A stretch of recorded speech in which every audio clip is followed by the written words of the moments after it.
Trump పదవి ప్రమాణ స్వీకారం చేసిన తర్వాత అమెరికాలో ఉన్న భారతీయులందరినీ తరిమేస్తారు, గెంటేస్తారు అని చెప్పి భారత మీడియా ఛానల్స్ ఊదరగొట్టుంటే, భయపెడుతుంటే భారతదేశంలో ఉన్న తల్లిదండ్రులు, కుటుంబ సభ్యులందరూ బెంబేలెత్తిపోతున్నారు, భయపడిపోతున్నారు.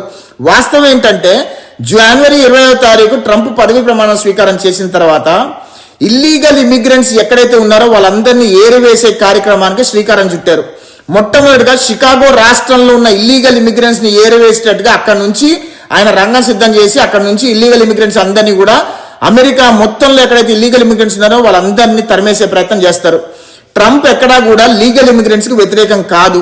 ట్రంప్ F1 కానీ H1 కానీ OPT కానీ CPT కానీ ఎనీ లీగల్ వీసా ద్వారా అమెరికాలోకి వచ్చి లీగల్ గా చదువుకోవాలనుకున్నా, లీగల్ గా ఉద్యోగం చేసుకోవాలనుకున్నా ట్రంప్ దానికి వ్యతిరేకం కాదు.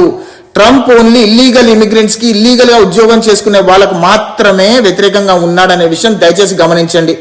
మరీ ముఖ్యంగా ఇక్కడ మాస్టర్స్ చదువుకోవడానికి వచ్చిన వాళ్ళు ఎవరైనా సరే మీరు ఇల్లీగల్ జాబ్స్ చేస్తున్నా అవన్నీ కూడా అప్రమత్తంగా ఉండండి. ఎందుకంటే department of homeland security, ice, USIS వచ్చే 6 నెలల్లో ఖచ్చితంగా ఇండియన్ రెస్టారెంట్స్ మీద, మోటల్స్ మీద, అదేవిధంగా ఎక్కడెక్కడైతే ఇల్లీగల్ జాబ్స్ దొరుకుతాయో వాళ్ళకు ఒక ఐడియా ఉంది. వాటన్నిటి మీద కూడా మెరుపు దాడులు చేయబోతున్నారు. వాస్తవాలు మాత్రమే మీ దృష్టి తీసుకొచ్చే ప్రయత్నం చేస్తున్నాము, ఎందుకంటే మీరు ఇబ్బందులు పడకూడదని చెప్పి. అమెరికాలో దాదాపు 70 నుంచి 80 వేల మంది భారతీయులు ఇల్లీగల్ గా ఉంటున్నారు. వాళ్ళందరూ కూడా షెఫ్ల్లోనో లేదా హోటల్లోనో ఎక్కడో పని చేసుకుంటున్నారు.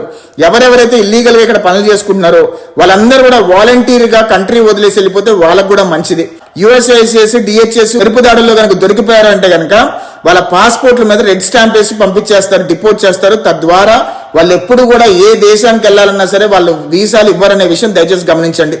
అదేవిధంగా మీ పిల్లలు కానీ, మీ కుటుంబ సభ్యులు కానీ ఎవరైనా సరే ఇక్కడ ఇల్లీగల్ గా ఉంటున్నా, ఇల్లీగల్ గా జాబ్స్ చేస్తున్నా దయచేసి అప్రమత్తంగా ఉండమని చెప్పండి.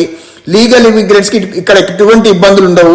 మరీ ముఖ్యంగా ఇక్కడ గ్రీన్ కార్డ్ కోసం వెయిట్ చేస్తున్న వాళ్ళందరూ కూడా శుభవార్త ఉండబోతుంది.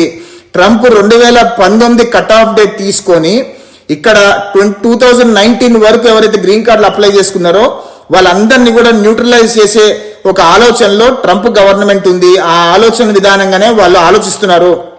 2019 వరకు గ్రీన్ కార్డులు అప్లై చేసుకున్న వాళ్ళందరికీ కూడా వాళ్ళందరూ గ్రీన్ కార్డులు ఇచ్చి దాని తర్వాత 2019 తర్వాత ఎవరైతే గ్రీన్ కార్డులు అప్లై చేసుకున్నారో వాళ్ళందరినీ కూడా స్కిల్డ్ లేబర్ కింద కన్సిడర్ చేస్తూ ఎవరెవరైతే నీ స్కిల్స్ మీద ఉన్నారో వాళ్ళందరికీ గ్రీన్ కార్డులు ఏ రకంగా ఇవ్వాలనేది ఒక పాలసీ ఫ్రేమ్ చేస్తున్నారు.